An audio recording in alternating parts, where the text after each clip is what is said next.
Chers amis, bonjour et bienvenue sur les ondes de Radio Arc-en-Ciel, bienvenue sur YouTube et bienvenue via les réseaux sociaux, la page Jésus est mon guide et d'autres liens que vous avez pu découvrir à travers les membres justement de ce groupe Jésus est mon guide qui vous propose chaque jour la lecture, une petite méditation quelquefois et aussi le psaume de chaque jour.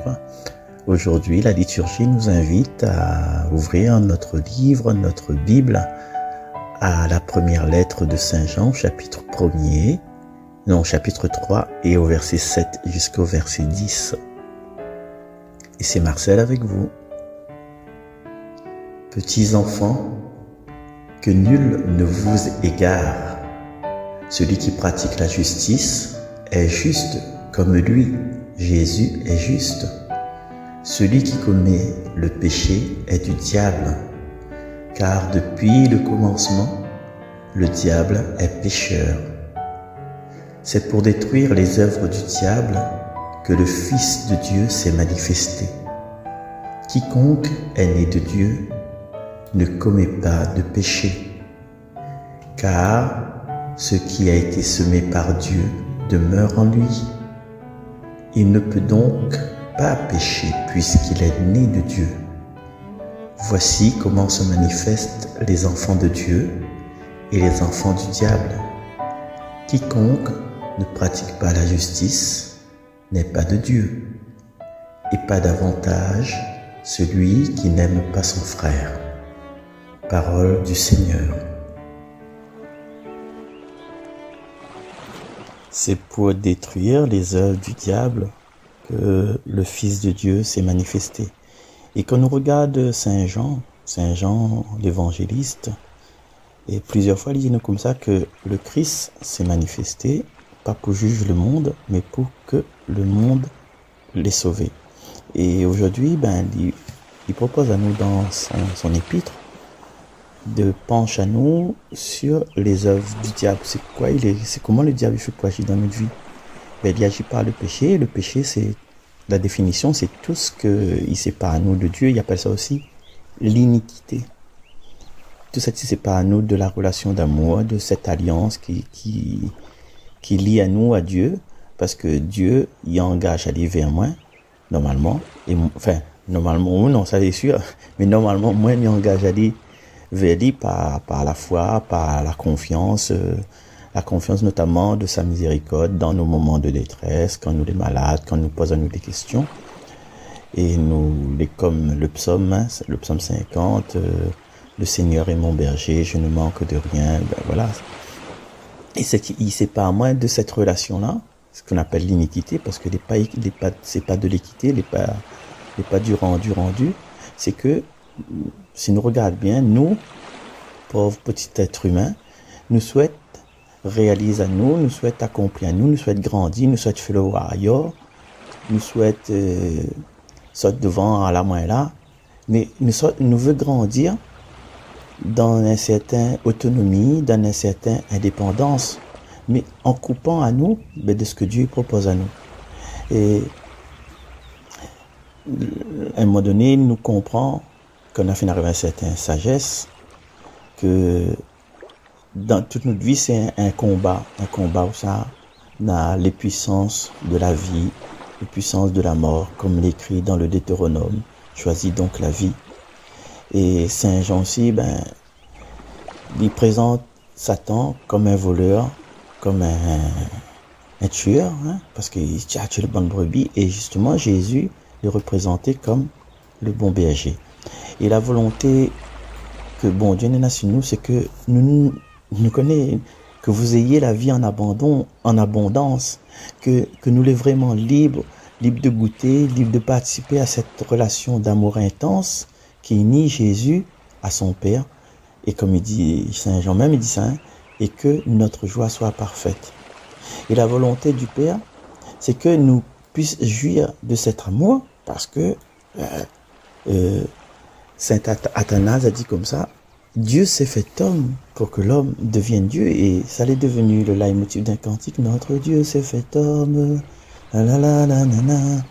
Et Satan dans tout ça, son volonté, c'est, comment dirais-je, c'est de distiller le soupçon, hein, et d'y mettre en œuvre des moyens, tous les moyens possibles pour créer un doute, c'est comme si nous l'invitait à un repas de l'amour, et lui, il vient devant, ou bien il empêche à nous, il distrait à nous, il met des personnes autour de nous pour que nous ne soyons pas vers ce bonheur-là, comme l'a se passé à la Genèse. Voilà. Dieu l'a promis à Adam et Ève un bonheur, et Satan, il a reçu ça, il a ramassement en terre, il a rentré dans la tête Badna, mais il rentre dans nos têtes aussi, hein. C'est pas seulement à la Genèse que là se passe ça. C'est aujourd'hui et chaque instant de notre vie. Et le malin, il cherche à séduire le chrétien pour que le chrétien, simplement, il détourne la vie de la foi. Et son but, c'est clairement de séparer l'homme de Dieu. Et de tuer l'homme, enfin, pas de tuer l'homme comme ça, mais de tuer l'humanité de l'homme. Et quand il tue l'humanité de l'homme, après, il y a le chaos, il veut recommencer tout. Et en fin de compte, il veut recommencer tout comme lui. Et dans certaines traductions de la Bible, la Genèse, il dit, au commencement était le tohu-bohu, le chaos, quoi, en fin de compte. Après, Dieu, Dieu créateur, il a mis le monde à son image. Et certains exégètes, certains spécialistes, théologiens, ils pensent que Satan, il veut faire la même chose, mais à un autre commencement. Donc Satan utilise tous les moyens de son pouvoir, il coupe l'homme de Dieu comme cette horde de lions qui coupe le plus faible du troupeau pour pouvoir achan Sidi, hein. Et puis il promet à l'homme aussi une toute puissance basée sur son ego, une toute puissance qui va atteindre, ça dit un mot, un paroxysme dans l'individualisme. Et il utilise tout ça, la consommation, le consumérisme, la domination par le pouvoir, il utilise la guerre, la spéculation, l'avarice, et toutes les bandes désordres possibles pour assouvir, pour que l'homme ait assouvi ce besoin d'être autonome, d'être sans dépendance. Des fois, pour trouver cette indépendance-là exacerbée, ils mettent son vie en danger. Ok, bon, mais des fois, ils mettent la vie des autres en danger. Mais il peut dire que l'homme, il devient aveugle de son propre aveuglement.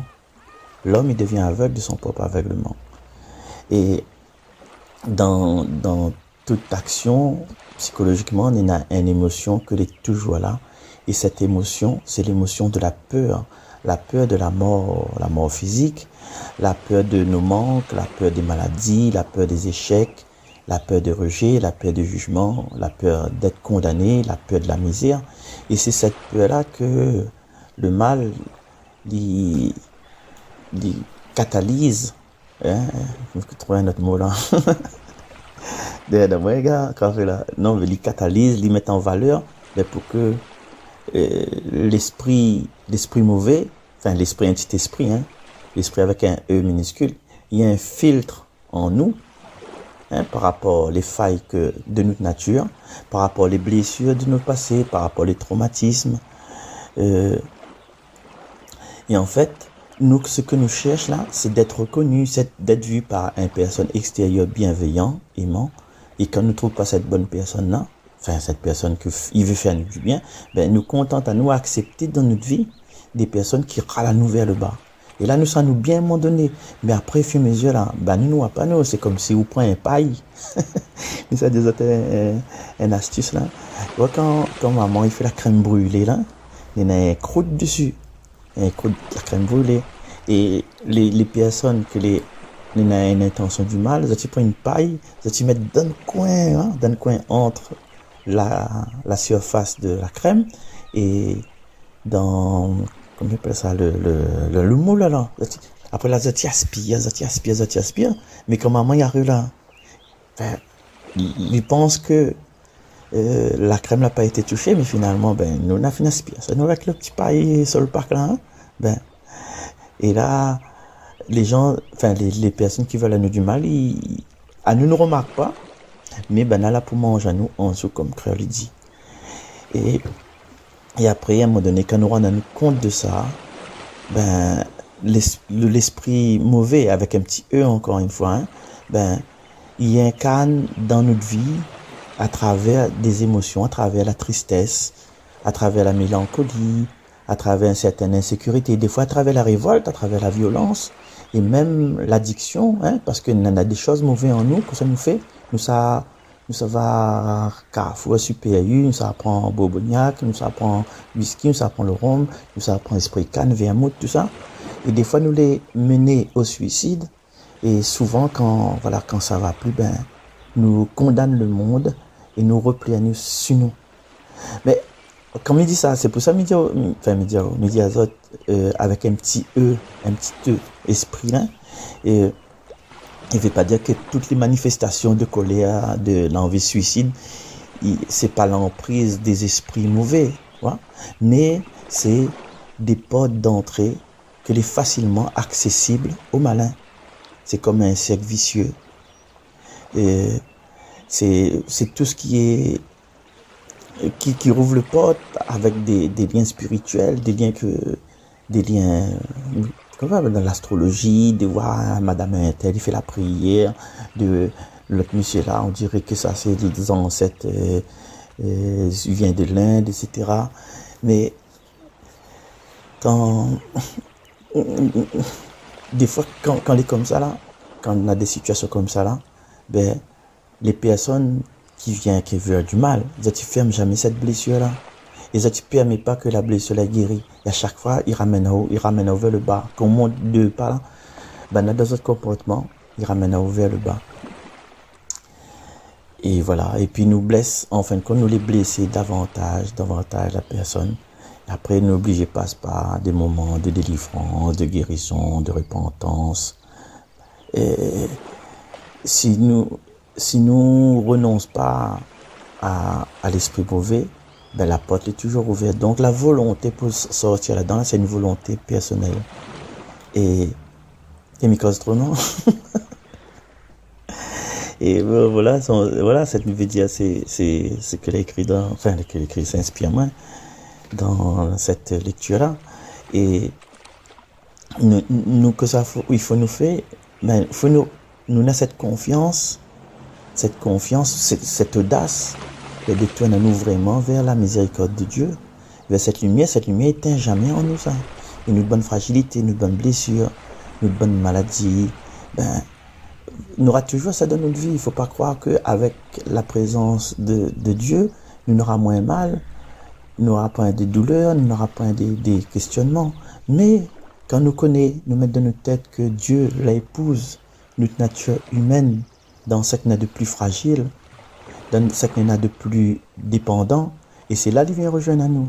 Ce Dieu, un verbe, le verbe, la parole, incréé, que les pères créés. À l'époque où ça nous parle là, ben, Noël n'est pas loin. Il a fait aller enfant.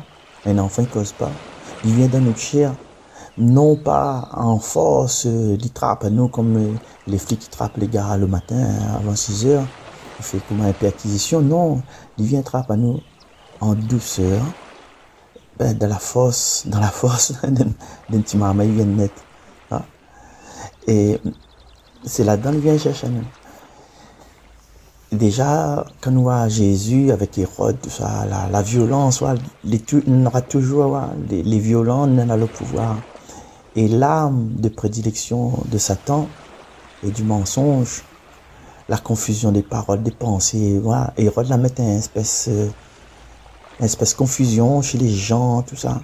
Et que ça, dans tout ça là, est-ce que Joseph il a le lèvre debout avec Marie, Jésus petit enfant, il a pas tué Hérode, dit non, il se passe pas comme ça là, non.